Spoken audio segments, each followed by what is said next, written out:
Welcome to Recipe to Success, the show where we sit down with entrepreneurs from all different backgrounds to learn more about their journey to success. My name is Humza Zahoor, CEO and founder of Social Awaken. I hope you enjoy this episode. Welcome to another episode of Recipe to Success. Today we've got another really exciting one, something that I've kind of wanted to happen for a long time. Sam, let's go straight into it. How you doing? Very well, thank you, bro. How are you? I'm good. Thank you for coming on. My pleasure. So, I kind of want to, there's so much to talk about today, obviously about your journey. There's been huge success recently, even more than ever. But let's start off by saying, how's lockdown been? What have you been up to? This year has been obviously very strange for everyone. So lockdown, lockdown, it was relatively fine, to be fair. I took so much positive from it, from spending more time with my children, spending more time in my home, spending more time on walks, doing like exercise, all that kind of obvious stuff that you would say. But really, I took it as a time to really focus on my business and really kind of develop the business. I think it was such an amazing opportunity to kind of look back and take some time to see what the market is saying and just seeing what the world is saying, and obviously trying to find a way to sort of adapt to what all these mad changes that are happening in the world. So myself and my partners, we used that time. And we did so much benefit and so much positivity for our team, for our international team, for people. We had an Instagram page which was private, which was just for the Menspire employees, and we did sort of training every single evening with various people around the globe. So as a community of barbers, we really came together. We also did a lot of free education. So in the evenings, we'd go live off the Menspire Instagram page and do about an hour each night, offering the world free education. So really tapped into our community, really, and really kind of built our community even stronger by kind of offering, whether it was education. We had loads of evenings where we just did interviews and talking to people who've worked for us and how their journey's been. So we really just built the brand really through lockdown. We also launched a new website. So we also had a lot of time where we could get together in the evenings. It was also during Ramadan, when it was when you have, obviously everything's a bit different with timings anyway. So myself and Josh would meet up in the academy in the evening and just crack out loads of work and be as productive as we could be. So to be honest, bro, like it was really productive. Coming back from lockdown has been the test. I've had a lot of staff changes. I've had a lot of changes generally with the business, and it was, to be fair, very stressful when I first came back. It was brilliant. First 2 weeks, brilliant. Amazing feeling, everything's going amazing, busy. Then things sort of slowed down a little bit, and then a few cracks started to appear, which, to be fair, I predicted at the beginning of lockdown that it would happen, whereas obviously a lot of people have become accustomed to a new way of life, maybe more sleeping in, maybe people are cutting more hair privately, so they start their own sort of little thing around, maybe if they're just doing their neighbour's hair before you know it. And I sort of said, I think this is going to rock the boat a lot. I think we'll get back, but I have a feeling like it will take some time to adjust to the normality. So yeah, it's been a testing bit of time coming back to it. Only until the beginning of this month where I decided I'm gonna take this month as a new month and let go of everything that happened, which I did. And it was the best thing I ever did, to be honest. I literally started the month, which I never really do, not even really conscious of, like the beginning of a month, and I've been like whatever, a new energy, a new thought process, but started the month on a positive, and it's just been amazing ever since, to be fair. So yeah, it's interesting because I think a lot of entrepreneurs they used the time of lockdown per se in just to kind of be creative and think outside the box of because a lot of the time you don't have the luxury of thinking, certainly, just stopping everything and just having the ability to think, and a lot of good does come from times certainly like that, but then obviously, like you said, the return of it, but let's kind of go into the story a little bit because I'm sure you guys can see, maybe you can't see, but I'm sure you're familiar with Sam anyway. But Sam, why don't you go into a bit more about exactly what you do, including Menspire, everything that's going on right now. What is Sam all about? Cool. What I'm about. So I'm a hairdresser, barber by trade. I started working when I was 15 years old. I left school early and started working full time in a hairdressing salon. At the time, I knew that school and all that kind of, and university, college wasn't really for me. I knew I had to be hands-on. I had a real massive passion for hair, and cutting my own hair, cutting friends' hair, even really young. That's why you're always so fresh, yeah? Yeah, I had a thing for it. Even myself and Josh, who's my business partner, we own Menspire together. We both used to be in English together. We both always used to cut our own hair and maybe colour our own hair. So we had like a little streak of blonde, a little bit of a mullet. This was sort of 15 years back. But yeah, I always used to do my own hair, do friends' hair and stuff. So started working in a hair salon. And thank God really, I had a passion for it, and I really enjoyed it, and basically started working as a hairdresser. Worked in various different salons until I realised. I worked in some really good salons. I worked in one particular salon that had an academy up in Knightsbridge in London, so I did a scholarship there. How old were you at that time? I must have been 17. Okay. Did a scholarship, 17, 18, did a scholarship, came out and started working back in the salon in St Albans, where I'm from, and did about 5 years there. So you skipped the normal route, like college, totally. So uni. Skipped it all. Like I said, I got politely asked to leave school based on just not being present in any classrooms, and actually being, actually a little bit disturbing. Just been a bit, to be honest, being a bit of a class clown, and not really being able to kind of just to connect to that environment. It follow the norms. It just wasn't for me. And it wasn't a concern for me at the time because I was just sort of quite ignorantly just living. But I think my mum and dad were quite concerned. We've come from a background. My brother and sister both did university and that kind of more academic background. And there was me who wasn't due any GCSEs and was a bit rebellious and whatever. But yeah, I'm really just grateful that I found the thing that I loved and just wasn't thinking about money at all. Just literally just following like my passion. And it was that same feeling that just kind of got me through to working in these different places, not really earning a lot, but getting some incredible experience with some real great professional people, like working in Knightsbridge, and that kind of level of service that you pick up from dealing with very, very wealthy. You've got footballers in there, you've got wealthy Arab women in there who are shopping in Knightsbridge. It's very, very luxury clientele. So the effect that had on me of being a professional and understanding how to conduct myself in that kind of environment was greatly beneficial for them being able to kind of, knowing the whole time I wanted to do my own thing anyway, I kind of put myself in these environments with very, very high level. Also the salon in Mayfair, the Grosvenor House, kind of really, really up there. Not that I ever wanted to open a shop or anything in that kind of level necessarily, because it was really, really high. It was early days, but I knew that it was only having positive effects on, positive effects. So then fast forward, realised that I wanted to do my own thing. Realised that the place I wasn't really working for me. So I decided to leave, and that day was the best thing I ever did. I started working for myself. So I worked for myself for 2 years at my parents' house. I kind of converted the front sitting room into a salon. Wow. At these same times, my partner Josh was doing the very same thing. He was working for a large hair company, but then kind of left it, and then he was focusing on his thing. So we then came together and started working together. So we both pretty much cut all the young guys in St Albans and the surrounding areas between us. We'd often sort of share clients and kind of work together. Although we were technically competition, it wasn't a competition. It was cohesion from very early. And then we started planning and talking about doing something. I mean, we spoke about this for many, many years. We then in 2012 created Menspire officially, and we did our own product brand together. So we're both working from home. He was working from his grandma's house. I was working from my mum and dad's house. We put some money in together and released some products. So we sold them both, and we had an Instagram page. We launched the page. So before we know it, there's a brand growing with no salon, just two guys creating this brand, uploading Twitter, Instagram. We had a particular way of we both got hair in a very similar way. And before we know it, this brand was growing, and we were trying to get ourselves a shop. First shop we tried to get a little bit out of our budget. For me, I was very uncomfortable with the numbers. Looking back, it was about £30,000 to rent it, and then £8,000 rates. So for me, £40,000 a year, it was very early. It was nah, this is too much. Went with it, but fortunately it didn't actually work out. And to be honest, we were planning to do something massive. There was going to be treatment rooms, there was going to be massage, there was going to be all kind of stuff that we didn't even really know about. We just knew that we wanted to do something big.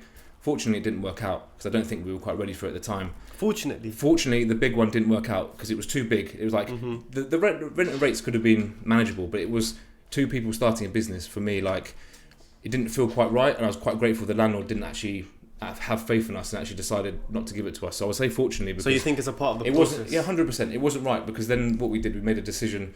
I was having breakfast just around the corner from where we are now.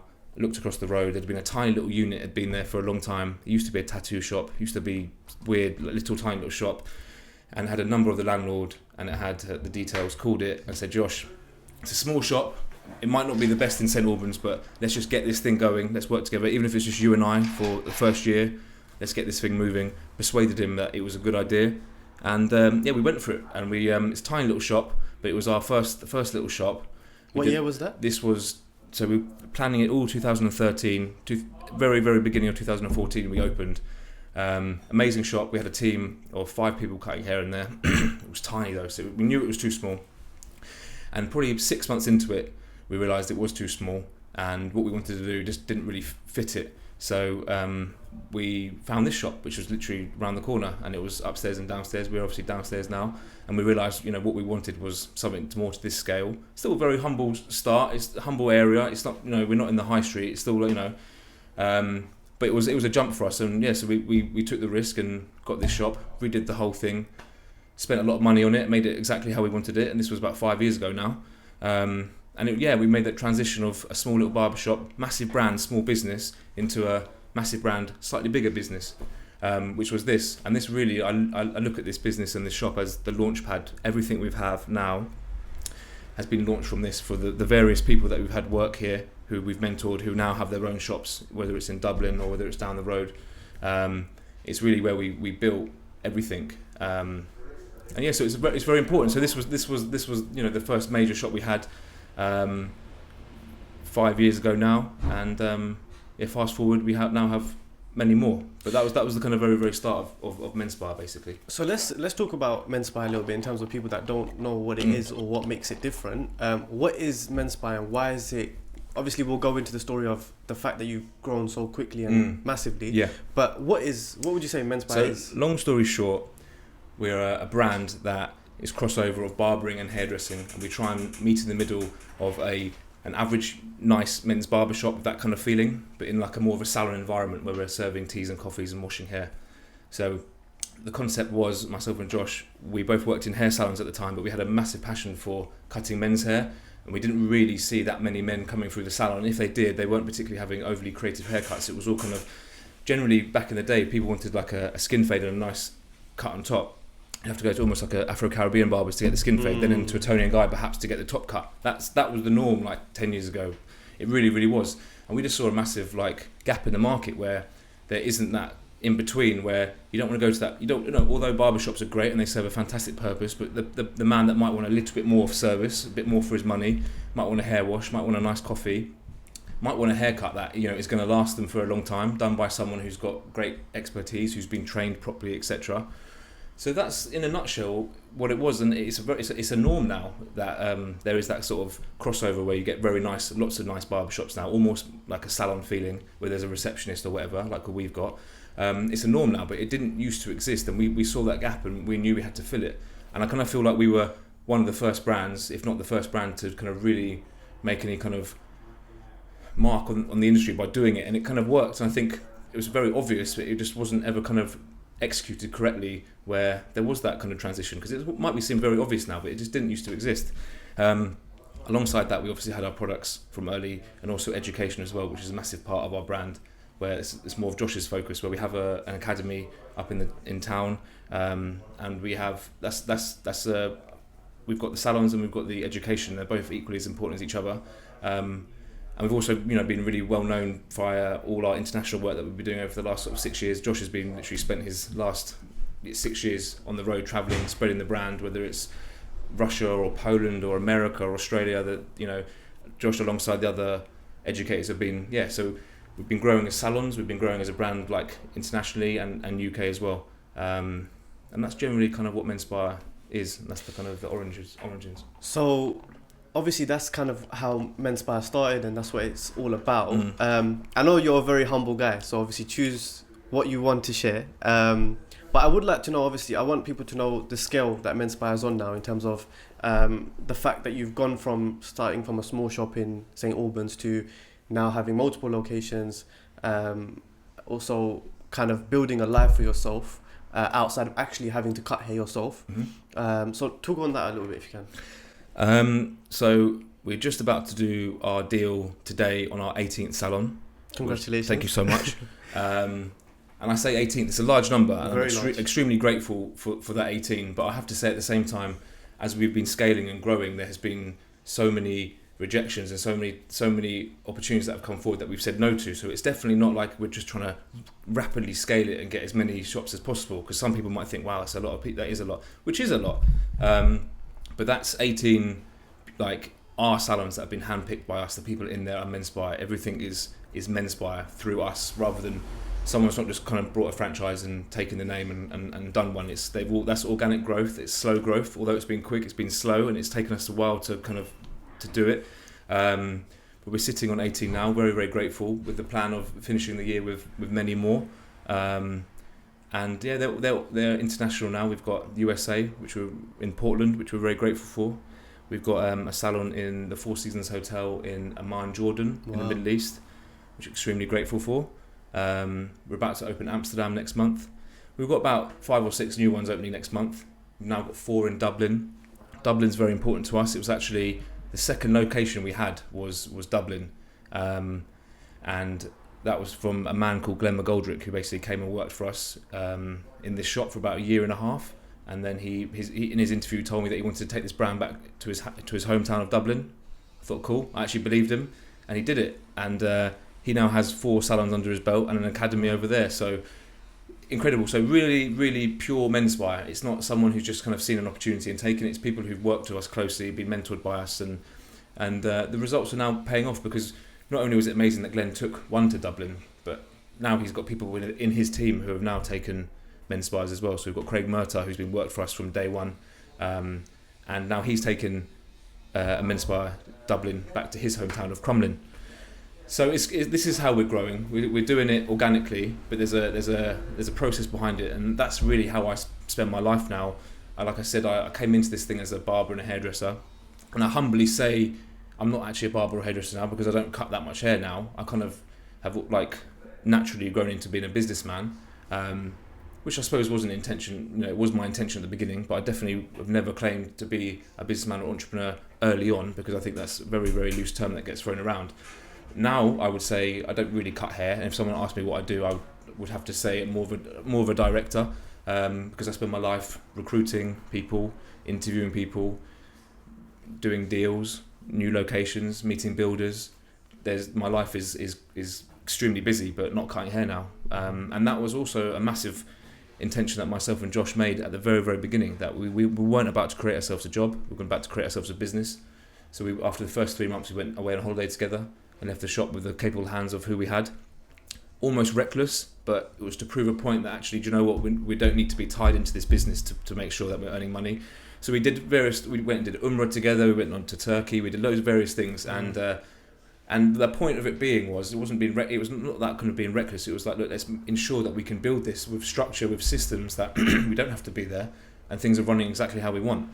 And we went to India, and we went and did some charity work in India, and spent 2 weeks over there, which was incredible. But we read the book, and that book really impacted us. And it's basically showing us the basics of how a business should work, which is having sort of technicians, so people who do the work, having managers, people who manage the technicians, and having an entrepreneur, someone who can build on the business. And it's maybe seemed quite obvious to many people, but not for everyone. And when you really focus on that and actually trying to separate those 3 roles, you are going to sort of see some growth. Because if you like I said, if you open a shop and you're just that technician, that you can do well from that, of course, but it's so limiting. You need to. For us, it was always about growing. It was always about expanding. It was always about finding partners. So in the first 6 months of the first shop, tiny little shop, we were on the phone to someone who wanted to open in Dubai. This was the first 6 months in, and we were hungry. We were having various meetings with this guy, everything over Skype. It didn't work out. But the point was that was 6 months into that tiny little shop, and that's what we were working on. We're working on sort of expanding, finding the right people, right locations, and not being tied into our shop, basically. So let's go back a little bit, because you mentioned that obviously you and Josh, you always shout out to Josh, by the way. He's his partner, if you guys don't Josh know. But you kind of said that, at the start you and Josh didn't want to create a job for yourself, and you knew that you wanted to be business operators. You didn't want to be tied down, which to be honest, even now, I think a lot of entrepreneurs, they are in that position where, unfortunately, they've built an amazing business for themselves, yet they can't remove themselves from the picture without the business falling, right? Yeah. But I want to go back to kind of, you're a young guy, you've been kind of asked to leave education, right? Yeah. And you haven't really been taught business or entrepreneurship or how to create a brand or how to franchise or any of these things. So are you saying that from the moment that you and Josh started, you knew that you were going to take it to this scale, or did that just happen over time? We knew, I humbly say it, we knew we were going to grow it big. I didn't think it would be it still doesn't really sink in what's going on, because it is quite a lot. And only yesterday I was in Watford. We're opening a new shop in Watford, which is down the road, and I was there with the builders, and then I was walking through the thing. It did dawn on me, the number, and it is a large number, but I'm trying not to like think about it too much. I'm just focusing on growing it, and then I'll look back in maybe 10 years and say, wow, that is a big number, 230 or whatever it is. Yeah, it was always the point of growth. We always wanted to grow it. I had a lot of faith in Josh. Josh had a lot of faith in me. We come from good backgrounds in the sense of our hair, where we learnt our cutting hair, and who we've trained with. So the likes of Hob, which is a massive hair brand, and the likes of Sanriz, which is also a massive hair brand, who, you know, gave us a lot of foundation, like I was saying earlier, about service, understanding and stuff. So we knew together it wasn't going to be a small operation. We weren't going to sit and do something small. He had dreams of travelling the world, teaching Menspire. I had dreams of having multiple salons. I have to say, maybe it was more like 5 or 6 in my head. But then I realised when I got to 5 or 6, I thought, this hasn't even touched where I want to go with this now. And it wasn't like I'm just going to get as many salons as possible. Everything has to be organic. We've said no to some really incredible locations with some people who are really incredible people, but I just didn't think it sat right with me, you know, long term doing business with certain people. So someone asked me yesterday, have you ever turned down an opportunity? We turned down New York, St. Petersburg, wow, and Moscow in one deal. Amazing people, amazing idea, amazing concept, but just something didn't sit right. Something didn't sit right for either of us. It was just like, our brand is ours, and we need to ensure it's ours. And there's growth with someone who can almost like go and do their own thing with it. And I think you have to just trust your gut so much and your feeling and the energy that it brings. So we're about to sign for the 18th. If I'd said yes to all of them, we would have a lot more. But I imagine it wouldn't be as clean as it is now, because it is really truly Menspire. You'd come in here, you'd go to America, and you'd have the same experience. You'd smell that same smell that you could smell right now that's burning. That incense stick is getting burnt in Portland as well.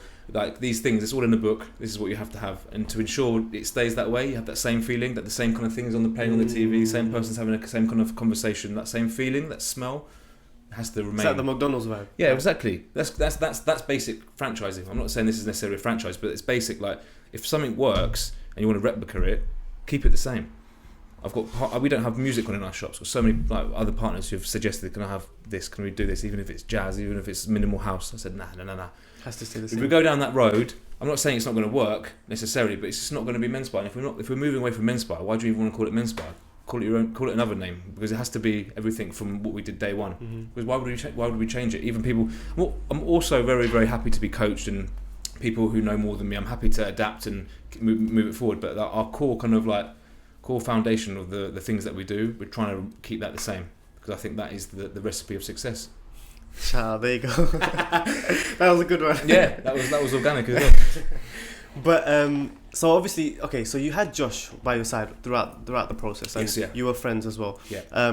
What are because obviously it's worked for you. What are your thoughts on being in a partnership? Because me personally, I have done business by myself, and I've done it with other people as well. And I think there's good and bad on both sides. Certainly. But for me, I definitely prefer having a partner that has different skills to me, because as an entrepreneur, I think people think that you have to be good at everything, but you don't need to, and you shouldn't actually, because if you're doing everything, then realistically, I don't know, I just think you're going to get burnt out. Yeah.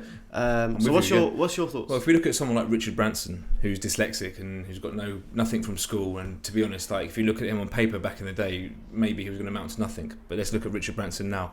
He's dyslexic, and he's so happy to admit that where his weaknesses are, and ultimately you need to just fill those weaknesses with people who are better at you than that. And that's been my process, bro, because I failed at school, big time. And I'm very weak in many, many areas, but I don't let it get in the way. I just realised that actually, do you know what? There's so many people around me that I know I can utilise, and if I'm a bit weak with that, I'll get that guy to do that. If I'm a bit weak with that, I'll get someone to do that. And that's what it's all about. So for me, partnership is everything. And I've got Josh as my original business partner, but from that, I've got now many business partners, and there's so much strength in that. So for me personally, if it's the right person, and there's only one way of really finding out is doing business. But again, what I'm saying about that feeling, like for me, I can feel who's right and who's not, and you can easily pick up. You can have a conversation with someone, and like a natural conversation, kind of pick up on key things about them, like where their mind is at, what they actually want, what's their dreams, their desires, what they're into. So for me, partnership is everything, and I think there's so much strength with 2 people coming together, 3 people coming together. So that's how we're building is through partnership. So for me, it's worked beautifully. I also know people who've had partners and it's gone very, very bad and ugly. So I'm not going to say to everyone that you should go and find a partner, because if you can do it by yourself, I know people who've done great things, 100%. all completely off their own back, nothing, no help, and I've seen that. But again, like for me, it's not a weakness to admit your weakness. I've got so much weakness, bro. Like I struggle a lot with basic stuff, but I'm not going to let it get in the way ever. And when you look at someone like Richard Branson and what he's achieved, that's insane. And the guy's dyslexic and has basic learning difficulties, but he didn't let it get in the way. So when you see examples like that, I don't know, there's no excuses, is there? But playing devil's advocate, because this is something I get questioned quite a lot on, just from people in my DMs and people looking for advice. If you have a weakness in business, and you know that, okay, let's say for example, my weakness is finance, and I'm a good business operator, but I'm not good at finance. They would say, well, why don't you get an accountant, or why don't you get a staff member instead of getting a partner? I know my answer, but I want to know from your perspective. For that example, I wouldn't definitely not willy-nilly just get a partner just because of that, because ultimately, if you're talking about finances, you can get a financial advisor and you can get a good accountant, and ultimately, if you want to do business, you need to learn those things, and there's not really much excuse to be totally ignorant to finance, because you're going to crumble quick time if you don't understand basic finance. And that's something that obviously you start off with knowing nothing. And there were so many times sitting in front of the various accountants that we've had over the years, mind boggled. I was concentrating for 5 minutes while he was talking, and then I just lose it. But after a while, you realise, do you know what? If I don't learn this for myself, this isn't going to work. So I think you need to learn the foundations of business. Certainly, I don't think you need to go to a business school or anything, but you need to learn the basics of your business, whatever that may be, and finance and taxes and everything, cash flow, everything. Take time and study that, because you do need to know that, and it's not about getting a partner who can just handle all the stuff so you can be ignorantly just cracking on. It doesn't work like that. You need to know the basics. I'm more talking about partners saying, I want shops all around the world, but I'm not going to be able to run them because I'm not going to be able to get to all these different places. I don't necessarily want to own it and hire a manager, because a manager is only someone who's doing a job still. But if you can find a partner and it can be theirs as much as it is yours, and you both have that passion and that love for it, that is far more powerful than anything. So that for me is where I like the strength in partnership, because you equally love it the same, and the power behind that only pushes it further and further. But it is down to finding the right people, and it's not about rushing it. It's not about thinking, I can only do it if I find a partner. Just see what happens. You go out in it. If someone you meet is shares the same dreams as you, like use that, like massively use that. So for me, it's been nothing but good having like-minded people to join the vision and grow it. And it's theirs equally. Like how some of my guys who've got salons, like it is their salon. They opened it. They put the money into it. It's theirs. It's theirs as much as it is mine. So that power means they're going to be, if there's a problem, they'll be there at 6 a.m, or they'll be there anytime. They'll do anything they need to because it's theirs, and they share it as much, have that emotional attachment to it as much as me, and that's where a lot of power comes from. So it's all about sharing the pie as well. I mean, you can be successful, but if you're doing it all alone, I think the victory of a team is just incredible, and you can't really beat that. Getting a team right and really executing something is something indescribable, to be honest. 100%. So I think people are now obviously understanding, okay, Sam is more than just the online image, or there's a lot more to it. I think you can tell that you are an operator, a business operator, not just because of the scale that you've built Menspire to, but just the way that you talk and the way that you advise people. But we don't want anyone to think that it was easy, because it wasn't, right? Yeah, that wasn't. And you had a lot of things going on before that. Yeah. You were part of Freshly Grounded. Yeah. You opened 59. Yeah. So there was a lot of things that happened in that process. Yeah. Where did you kind of transition away from that? Cool. Good question, man. So I had a lot of things going on, still do. And I also, in the mix of that, tried to kind of, launched a little small clothing brand, cat brand, Highly Blessed. So I was trying to do like multiple things, thinking that multiple things is the way to do things. And most importantly, I opened a cafe, a juice bar in which is called 59, which is big up 59.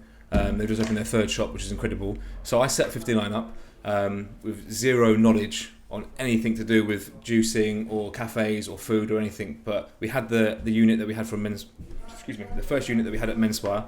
We didn't want to give it up because it was beautiful. We spent money making it look nice, and it wasn't that expensive to be there. So we thought, let's do something. So it sat there for a year and a half, literally as our storage place. And then literally, the juice bar idea came. So from just doing juice, we realised actually you can't just be in this location and just sell juice. So then we had coffees, then we had snacks, then we had a little bit more snacks, then we realised we had to do lunches, then we had breakfast, and then suddenly before I know it I had a full-on menu. And I'm just thinking, this is mad. At the same time growing Menspire, same time opening like new international projects. We had Scotland, we had Dublin, we had a few different things going on, and it was good, but it required a lot of time. It took a lot of time to even get it. It took a lot of money to get it going, and it required more investment to get it to where it needed to be. And I'd already put a lot of money into it. I hadn't seen anything back. It took a lot of time, hadn't seen much back. I was getting free juices and free lunches, which was the only real perk at the time. Beautiful to go and host meetings there, have it as mine. It was a lovely thought. All the lads used to go there, lovely, but financially didn't really make a huge amount of sense to me at the time. And it was time to now renew the lease, spend more money on legal fees, plus redoing the cafe, more marketing. It was looking at another, say, £30,000 investment, and I thought, you know what, I love it, it's brilliant, but I'm gonna pass it on. And I actually passed it on to the guy who was actually running it with me, D, who he was my manager, but ultimately he was a business partner, and he was running the whole operation when I wasn't around, and he took it on, and he's done extremely well. He's just opened his second location in Luton, which is huge, massive, and he's got a third one in Radlett, little one. So he's now growing it, and it's beautiful to see, because when I went over there, I'm looking around at all the branding and stuff, and everything is word for word my word still. And I'm so like happy to see it flourish, and I'm so happy to see it do well, because obviously Dee's put a lot of time and money into it, and he's really given it his all.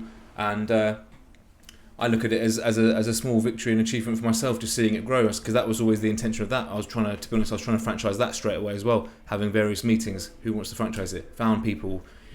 Very time consuming, very, very long. I soon realised actually my real passion, why I started this whole business thing anyway, was Menspire, and I actually started to lose a little bit of sight of certain things, because you can't do so many things at once. Freshly Grounded fit into that, which was, I was doing that once a week, and again that was something that I was very hesitant to get involved with in the first place. I didn't really have time when I was first asked by Faisal Chowdhury to get involved with it, but I loved Faisal, I loved his energy, I loved what he was doing, I loved the concept. I loved the brand when it was born, and it was just something beautiful that I was a part of, and technically still a part of, and I love it, and I wish I could give it more time, but my life is I find it difficult to even give my children time, let alone that. Mm-hmm. So it's something that is still in my life, it's still there, it's beautiful, I love it, but I really had to make the decision that actually no, Menspire is all I want and all I care about, to be honest, and I literally just focused on it, and that's been my own. I'd never look back. It's been my only focus, to be honest, bro. Menspire. How do you separate yourself from stuff like that? Because, we see a lot of memes and things like that where people say, you need to have 7 sources of income to be a millionaire, and, you need to diversify, which is true to a certain extent. But then I also think that there's only one of you, right? And you need to have focus on some things. Mm-hmm. I think you don't want to be a jack of all trades. It works for some people, not to say it doesn't work. Yeah. But how do you choose that difficult decision in separating yourself? It felt right, because I knew that I actually was thinking I need loads of different incomes. When I say loads, I need various different incomes, potentially from different types of businesses. That was my thought process. But by doing that, I diverted away from my main business. That was my main focus anyway, because then I found myself at coffee shows and cafe launches, and I was just like, I loved it. But I was like, what am I doing? Like, it's time consuming. If you want something to grow and be amazing, you have to focus and put a lot of time and energy, and a lot of energy into it. And you just got to weigh up where you want to be putting your energy in life, because you've only got so much. And it just felt right that, cool, I've got lots of things going on, it's all very good. I had one boy, baby, had another one on the way. I was like, do you know what? I just need to just simplify this a little bit. And just kind of, for me anyway, people might be able to do various different things, and we see that. Yeah. I think you have to get to a point to be able to build leverage for yourself, to be able to kind of expand into many different things. I think you almost need to complete your task at hand, and then you can maybe move on to something else. That's my feeling anyway. I almost want to get where I need to get to with Menspire, and then I'll be like, cool, what can I do now? But I still think I'll try and have it connected to Menspire. I just want to put everything into Menspire, bro, and have that as my main focus. And it just felt very right for me to pick one thing and go kind of full throttle on it. I think the key is self-awareness more than anything, because you have to understand who you are. There's no right or wrong answer. There's no like one fits all, right? Because Certainly. some people... I'm talking just purely from my experience, everything I've done, that's all I know. I've never been to business school, all that kind of stuff, in the sense that I don't know what you're supposed to do. I've just done what's worked for us, and so that's all I can ever share. I definitely wouldn't say I can even hand out loads and loads of valuable information about businesses general. I can definitely talk to you about what I've done and my experiences. I'm so happy to share that. But I'm literally just on the verge of learning so much myself in business, because it's... I think you're being modest, but yeah. In all honesty, man, I started as a hairdresser with no qualifications, and like, you know, all praise to God, it's gotten to this position. And I'm still learning, bro. I still, like, trust me, like, people ask me like some big business questions, and like all I can give you is my advice and my experiences, because that's all I know. I'm very fortunate that my experiences are growing, and I'm now getting a huge amount of knowledge and value from just all these different things that I've gone through in business, because obviously it's been relatively smooth sailing. Someone asked me yesterday, have you taken a loss? What's your biggest L? I don't know, I've not actually had any. I swear down, I said I have not had any L's, because I don't look at it as an L, because it was just literally like, well, maybe an L for learning rather than an L for loss. Like, real talk, because I've had like 3 salons go from the network. At the time it was testing, but like, so beautiful, learning the things that I learned, like going through these different things and where I went wrong and what to do next and how to move forward. And like, I'm not just saying it didn't feel like a loss, it felt like a real, like, wow, what a learning experience. And only you can, like, when you go through certain things, it's the only way you're going to learn, because you deal with it, and that experience is just, so many L's, learning experiences, but ideally not losses. Don't look at them as losses. It's a learning thing. So yeah. I think the era that we live in, though, is crazy, because, for example, you're a great business operator, a great entrepreneur. You've done big things with Menspire, but you couldn't give that time and energy to 59, and so someone else came in and turned it around. Not to say that it was failing, but you know, so they could, you know, they gave that energy more, right? Yeah. And I think the culture that we're in now is that failure is seen as a weakness, and people don't really talk about their failures. Where, you know, realistically in business, you take failures every day. Like, there's challenges every single day. So from my perspective, I think failure is something that shouldn't necessarily be frowned upon, because you, like you said, you learn from it. Exactly. Absolutely. So, and you're right. To be fair, 59. Let's just say that was a failure for me, because I didn't get it to where it needed to be even be worthwhile. So that is, but not that I ever looked. But that wasn't a weakness in you, though. I never thought, oh, I'm so disappointed in myself. I thought, wicked. I'm so glad I tried that. Like, wicked. Love it. Like, brilliant. Just add that to my experience. So certainly how you view things, but that all comes down to your mindset anyway, and your kind of self-belief. And it's difficult, because sometimes when you fail, it's difficult to get up. And I know that, because I've had things, you know, not go my way. But when you can kind of believe that it is just something that's just going to empower you to be even better, like, it might sound cliche, it might sound like trying to be like a motivational speaker, but it's like, it is the reality. Those L's, those failures, whatever you want to call them, they will build you and make you stronger and better, no doubt. So embrace it. I 100% agree. But what would you say to those young people that, because I think we have been able to separate ourselves from that in terms of understanding that, okay, losses are part of the journey. But there are a lot of people where they live in social media. They are young. They're very inspired by people like yourself. But also, they get caught up in it quite easily. Like, for example, it's easy for them to get bullied online, or for them to not be so open about their failures. So what would you say to people that are starting out, that are young, that think failure is a weakness and not a strength? I mean, this is it. Like I said, like, it's difficult. It's easy. Do you know what? It's probably easier for me now to be sitting in the place I am, as I'm a 31-year-old man who I've got 15 years of experience of Don't work. look 31, brother. Like, So I feel like I can say, look, take your failure, use it, climb off it. It might be quite easy for me to say that. Go back a little bit when I wasn't, you know, a man, let's say. It's difficult, man. It's difficult, and it knocks your confidence big time. It really, really does. But it's important to stay positive and understand, like, you know, God willing, we've got a long life here, and it's all about bettering yourself and being positive and taking everything as a positive. It might be difficult sometimes, and I might say this now, and I might have a really bad day tomorrow, and it will go out the window. But in reality, like, no one's gonna come and save you. You've got to do it for yourself. You have to take responsibility for yourself. You have to understand that life isn't always going to go straightforward, thumbs up. It's going to be some bumps in the road, as they say, but after hardship, there's always such ease. And that's the realness. You go through some hardships, and guess what? The other side is beautiful, and generally you can go back and look and reflect, and it builds you. So I think young people need to just understand that there's no rush. This whole overnight success thing is non-existent.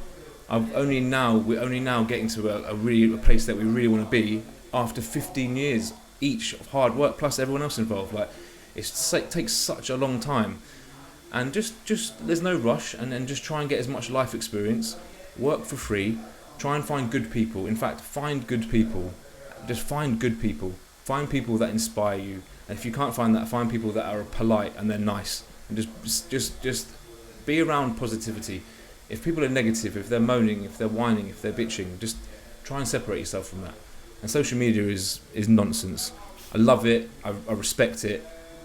You know, it's built us, and it builds businesses daily, and it builds people, and it's fantastic. But it's just social media, and it's be careful who you're following as well, because I find myself, even if you're following luxury brands and personal shoppers and stuff, you get sucked into such a thing that's just not even relatable. It's not even normal. So it's easy to say, but take social media with a pinch of salt. Focus on yourself, build yourself. Like I said, no one's going to do it for you, so take responsibility and embrace anything that comes your way. This is going to go slightly off topic now, okay. Because the reason why I want to go into this direction is because I know that a lot of young people look up to you in terms of they want to get to your position, and I want to talk about something that's happening in recent news, right? I don't know if you've heard that Selfridges have now released rental service. Yeah. And when I first saw that, I was thinking, this is crazy, because this is now going to take that social media hype to a whole nother level, in the sense where I'm wearing this because I'm rich, even though they're not. Mm-hmm. And it's going to damage the younger generation even more. So, you mentioned about the luxury shoppers. That's why I kind of wanted to go into it. But, in terms of the youth that are looking up to people like that, people like yourself, that, you dress nice, you've got nice clothes, you've worked hard for it though. What are your thoughts on them portraying a lifestyle that they're not actually living? That's good, and that's a deep one, and maybe I even fall victim of it myself, but we've all got our things that we like.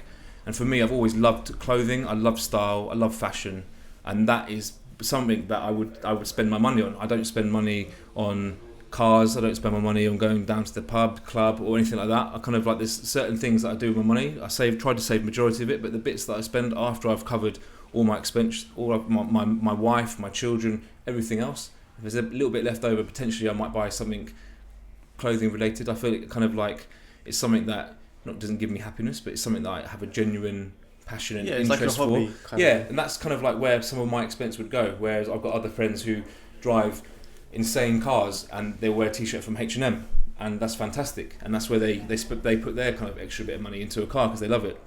Or holidays, or whatever it is. We've all got our own sort of thing. So for me personally, I don't try and be overboard with it, but I do like clothing. But I'm also very smart with where I get my clothes from. And very, very rarely you'll see me kind of really go into Harrods or Selfridges and drop full money on anything in there, because it's just obscene and it's ridiculous. And I don't mind saying that I'll spend some time on the internet and I will hunt down what I want, and I will generally find it, and I'll find a little discount code somewhere, or I'll find someone who can give me a discount because they work at Harvey Nichols, someone's mate works at Selfridges, Harrods, cool, give me the discount because I'm not paying full prices. That frugal mindset. Absolutely. I can't afford full price designer stuff. It's ridiculous. Asking £500 for a t-shirt.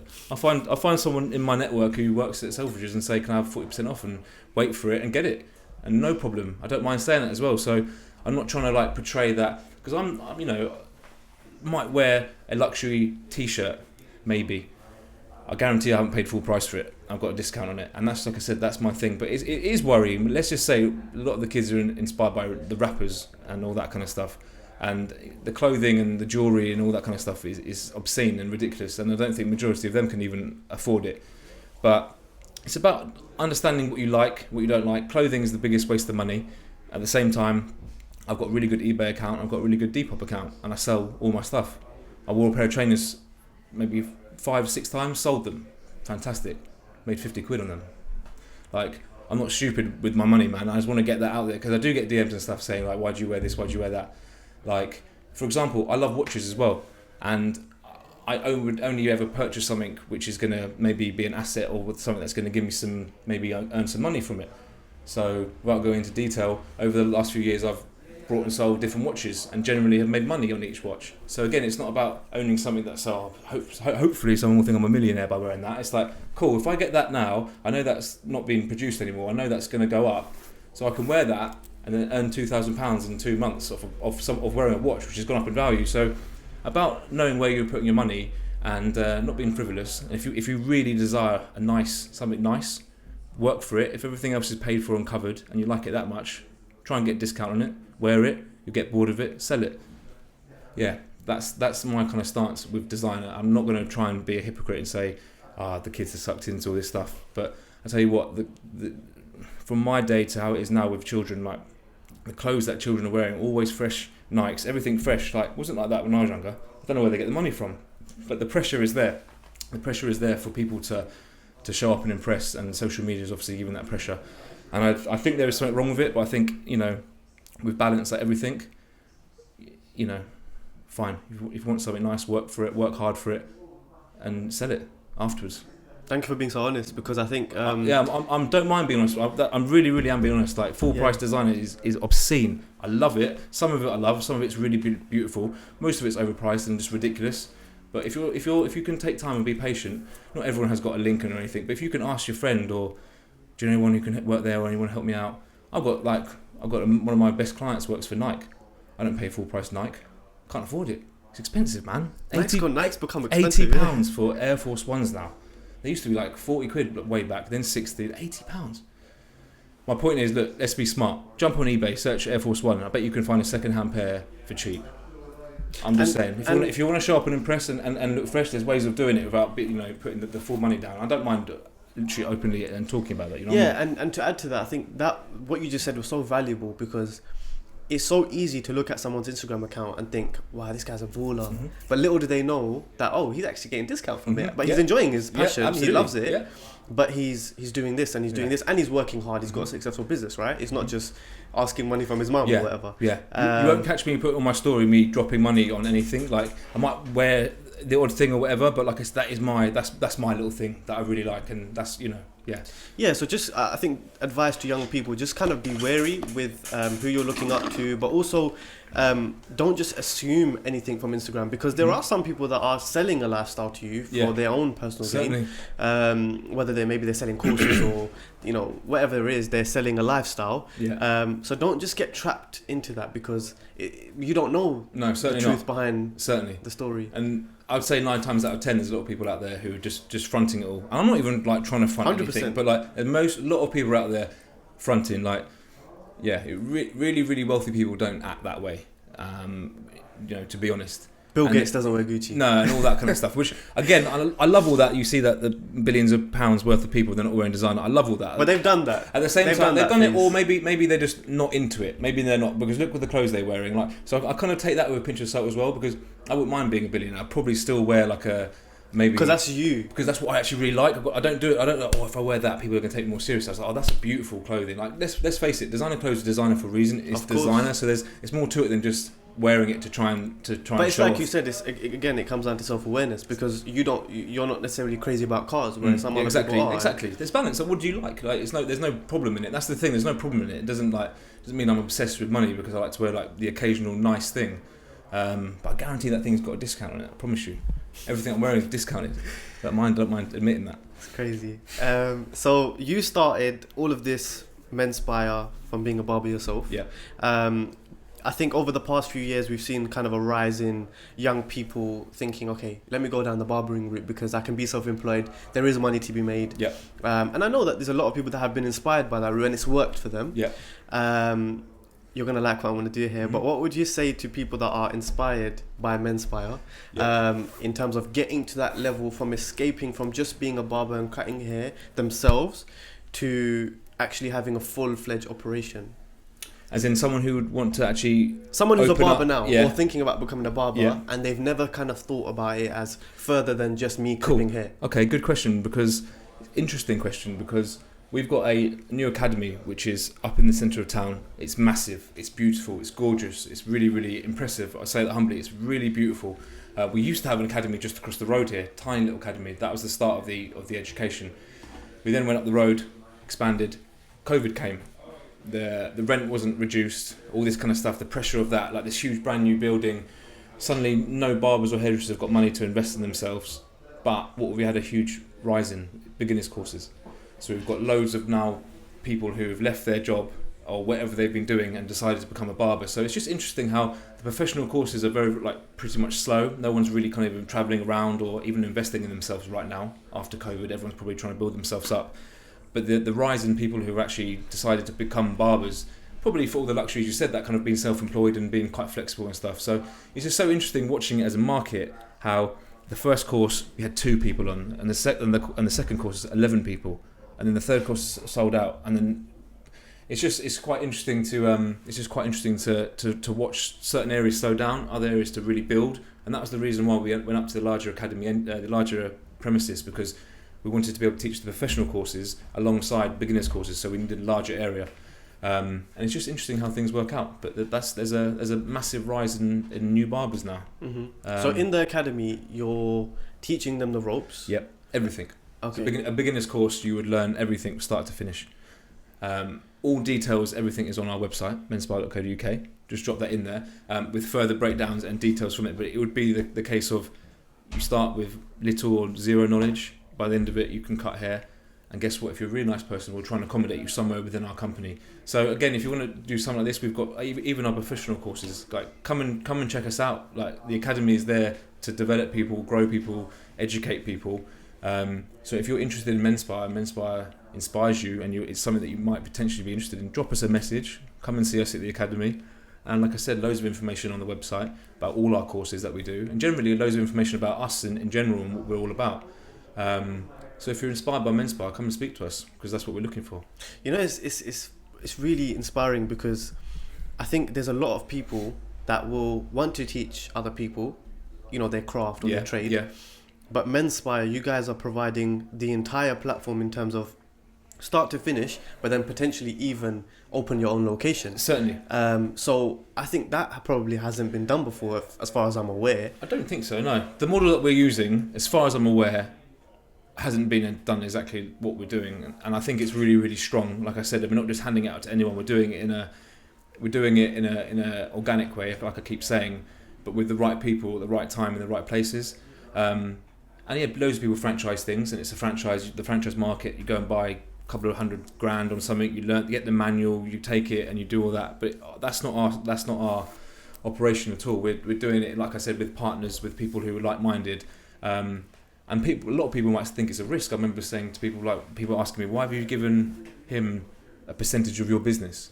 I was like, sometimes it's just easier not to explain it. But like I said, the power of someone being a partner and actually having it as theirs, what that does to them and their thought process to that business is far greater than anything. So rather than loads of managers or loads of franchises, it's basically our team, our extended team, our family of partners, a partnership. I don't think it's been done. Especially definitely not with the barbering or men's hairdressing. I think we are the first. I think that's where also personal beliefs comes into it, because you want to be able to help along the way, not just help yourself, but help other people as well. And that's a massive part of it. Honestly, like I'm here to serve my staff. Genuinely, I really want to serve them. And when I say serve them, get them to where they want to be.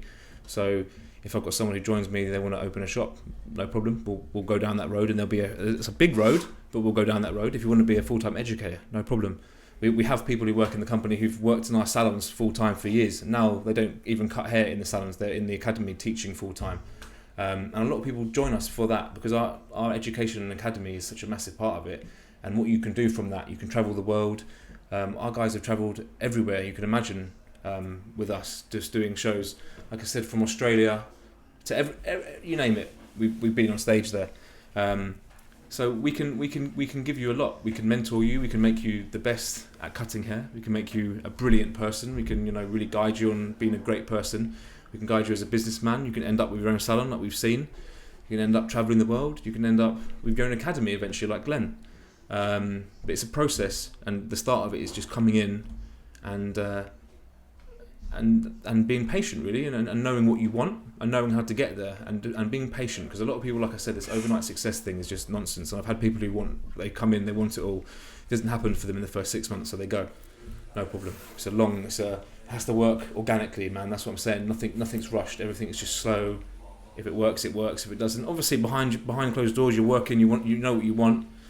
But organic growth is the method, bro. It really is. So anyone interested, be sure to check that out. Yeah. So I want to kind of change the topic again in terms of, I know you mentioned earlier that people ask you, what are your L's and what are the biggest losses that you've taken, and I think it's difficult to even probably think about it because there are so many that you just move on with, right? Certainly. But think back a little bit. Not losses, but what's been the biggest challenge for you through the years, and how have you overcome it? So I've literally just come back from lockdown, like I mentioned, and I lost maybe 7 people, seven very, very good staff members left. That's quite major. From being powerful, busy, boom, boom, boom, nothing's getting in the way, to come back and like suddenly this is our first shop. Everyone don't want to go and do their own thing. I want to go and work over here. Cool. That was pretty tough. And then another shop, same thing. My man's going to go. Oh, my man's going to go. He's been with us. We were going to do a shop with him. Okay, he's gone. Cool. So I lost a lot of very valuable people in very, very short space of time, and it was pretty rough, man. It was pretty stressful, and that was the most recent thing. It does when I say I can say it's a failure, a loss, whatever it is. It was difficult. I did have to put a whole new spin on the new month, and that was helped with my missus, man, who has to hear all my moans and groans when I get back after a hard day, and she's the one who counsels me and helps me make decisions, and I'm very grateful for that support. And it was really rough, bro. The first month was really rough, but I'm so grateful that I spun it all and started the month good, because at the same time in a good position where I can take a loss, but I've got other things, amazing things going on that I can think about, focus on. So it was just it was interesting. A lot of bad stuff happened. Then I went to Amsterdam and met someone who wants to do lots of business over there, and did a deal, and now we're opening in Amsterdam, which for me is one of my favourite cities in the whole world. Beautiful city, and I was in Amsterdam and in the new shop, looking at other new shops, getting really kind of crunching some numbers on that, and just looking back on all the stuff that I've just gone through, and it's irrelevant, cool. It's a little bit testing, and more importantly, it's emotionally draining. These are people that you form a relationship with, that you put energy, time, sacrifice, they don't even know about, so much into them. And you almost get a little bit, I'm not saying I got stabbed in the back, but ultimately it does feel like that a little bit sometimes. People getting together and making plans, going out, doing this, leaving, whatever. Because you spend time in investing into your people. Absolutely. More and more than just even showing them how to cut hair or whatever, more unseen stuff that goes on. And that's what being a leader is all about. And it's about the unseen stuff that you don't even talk about. I'm not even going to give references to or mention, but there's unseen stuff that's genuine and sincere. But it's how you build relationships, strong relationships. I love my boys that work for me. I'm actually there for them. They're incredible, and vice versa. And that doesn't come from just hiring someone because you want to make money. It doesn't come from that. You don't think about money. You think about people, and you think about what they want and what they want to do, and getting them to where they need to be. And before you know it, you've got where you need to be because they've gotten you there without even. Do you know what I mean? Mm-hmm. Your people are everything. But the thing is, when you do put time and you're on a personal level, open up, even me opening up and talking about my personal life to some people, and then suddenly those people disappear, blocked you on Instagram. Cool, okay, that's a new one. Everyone's blocked me now. Yeah, what did I do wrong? Where's the gratitude for everything that we've, but we're used to it now. 6.5 years, and with it. It's all part of it, man. It's about having a thick skin, which I've got. Because I have been through people leaving, and I'll remember the first person who left. Someone came along in the first salon, and we called him our PA because he was cutting a little bit of hair, but he was just very he had common sense, he could do things, and suddenly he started doing all our bits and pieces, all the bills, loads of stuff. We kind of built him a manager's role. He left, and it hit us really hard because we put all this faith into him, all this the future, he was going to do this, he was going to do that. Made our life really easy as well, and then suddenly he went, and that really got to me, man. Took it personally. My life became more difficult again. And you learn from these things that people are going to come and go the whole time. As long as you stand firm on what you're doing, the brand can never be affected, bro. So people have left. We've had people who've left who've been with us for 6 years, but the brand is still stronger than ever. The people aren't the brand is the brand. And when you understand that and you believe and you've got faith in your being, and my partners most importantly, as long as we're strong, everything's strong. So people can come and go, and people will come and go. And that loss that I took was the biggest win, and I say that because just the people who didn't want to be here, a good riddance, and I genuinely wish you all the best. If you don't want to be with me and my brand, I don't want you anywhere near, because you go and do your thing. We're doing something else here which is special. We're all moving forwards. If you don't want to be a part of it, Cool. It's good. I'm very grateful for everyone that came and went, because the people who have left, it's just left. Everyone who's left now just is in it for the long run, and everyone now who's left got through COVID. Everyone understands it's a bit slower at the minute, but they're in for the long run, and they know what they want, where they want to be this time next year, and it's with us. And then this time in 5 years' time, it's with us. So it's only strength. And it comes down to the basic principle of running a business is you've got a problem, we now need to find a solution. And we get back up. And sometimes when you find that solution, you're bigger and better than ever before. Certainly. And we've had that, bro. Without going into details, we've got ourselves into a few little sticky situations, to be honest. And it's my missus who gives me that strength as well, because she goes, you always sort it out, you always figure it out, and you always get over it. And there's been times, bro, like I'm not going to go into it, there's been times when it's looking like certain things are not going to work and it's going to be a major L, like a major L. But all praise to God, man, we've figured it out and got over it and worked it out. And that gives you, bro, like the little things I thought, oh my God, we missed a tax bill, we missed a VAT bill, we owe an extra 20,000 that we didn't count for. Being in this position, we haven't been paying, we missed our council rates. Being in that position, like early on, missing big bills that have had a huge effect. Suddenly we've got to pay big numbers, we haven't got the money. I've been in that a few times, and it's like, I'm going to lose it all. You go through it, you experience it and think, cool, nothing, like, cool, come my way, let me look at it, I'm going to figure it out. And if you can't figure it out, I guarantee you're going to know someone who can help you figure it out. And talking about your problems with people, like big problems, you mention it to someone, they're like, nah, easy, let me sort it out. And that's also what I've learned as well. Try and discuss your problems with the correct people. Try and find a mentor. Find someone who's got some experience. Because these big problems that used to look huge to me, I thought, wow, they're going to come and shut us down and come and take our chairs. Nah, they've got the blueprint. Yeah, everything, like, there is a solution to most things. Yeah, so there really is. And again, when you're in business and these huge things come up and it looks like, sometimes it can look black and dark and like, how are we going to get over this? But like, if you believe in yourself, you can. Because you hear like all these great giants, these business giants, all the things they've lost, started again, all this kind of stuff. Someone asked me like during lockdown, what happens if you were to lose it all? Cool, it would be a massive shame, but I believe in myself that would get together and do the same thing again. I know how to do it. I know how to be successful, and it doesn't mean being successful doesn't mean loads of money. Being successful is mean doing something and making things happen and progressing and really like building something. That's success. Like, all the money or whatever hopefully will come later, but being successful with what you do is like loving something and building something from that. So I'm confident that if we lost it all, well, I know what I love, I know how to do it, so I'll just ultimately just do it again. So you mentioned something during that where you were talking about the challenges. You mentioned your missus, and this is something I'm curious about myself, but I know it will be valuable for listeners as well. Being so busy, how do you manage your family life? And more importantly, because kids are one thing, but then to manage your relationship with your spouse is a whole different challenge, right? I don't know, because I'm not married yet, so I'm keen to learn. It's like another business.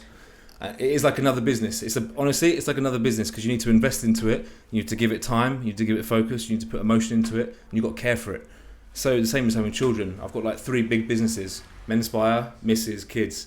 Like, obviously I don't treat them all like quite like a business, but like it's something that you have to equally like work on. And if you don't work on your relationship, like, it's not going to grow. It's going to go the other way. Like anything, if we don't work towards like improving it, it's going to go the other way.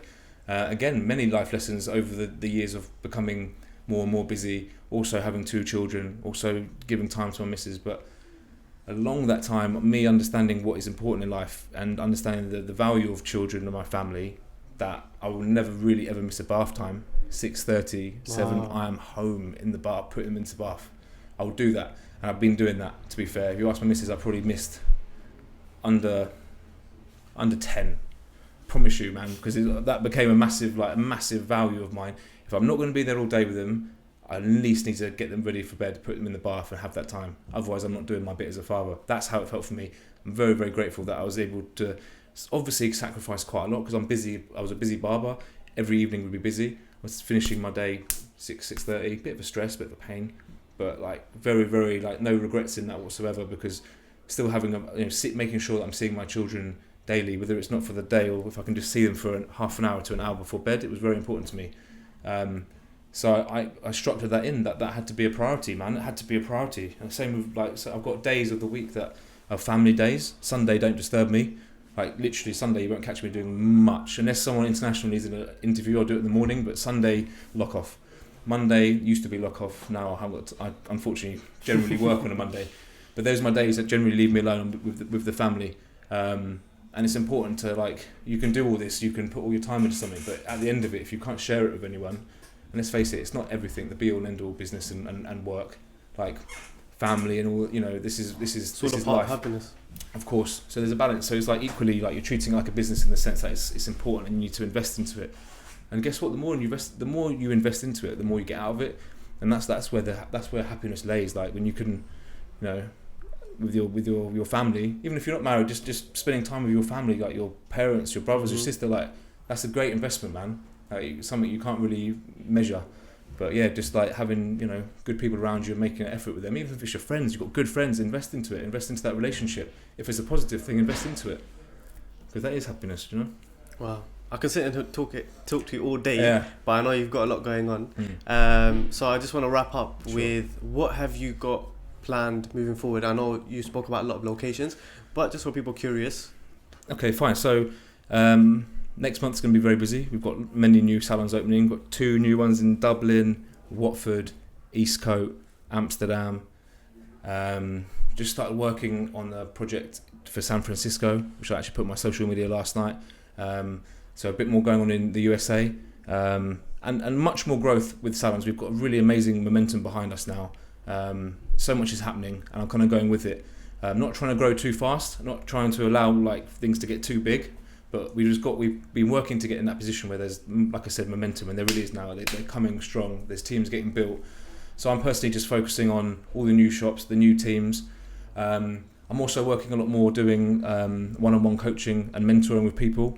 So the rest of my day-to-day, I've just got phone calls, which is something that's just organically just popped out of nowhere. So many people messaging me asking for advice. People saying, "Can I jump on a Zoom call with you? I don't mind paying."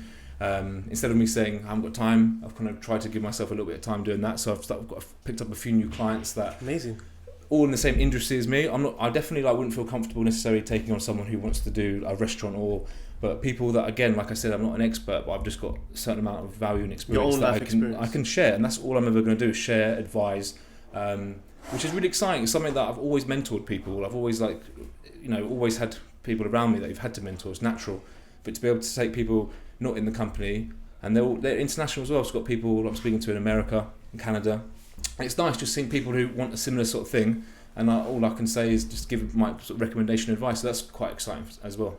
And for anyone that wants to follow your journey, what's the best place for them to follow you on? My personal journey will be on my Instagram account, which is SMPIRE, Menspire, and then you've got Menspire Salon, Menspire Academy, and it's all there. You click on it, you'll find all the other links. But my personal one is Menspire.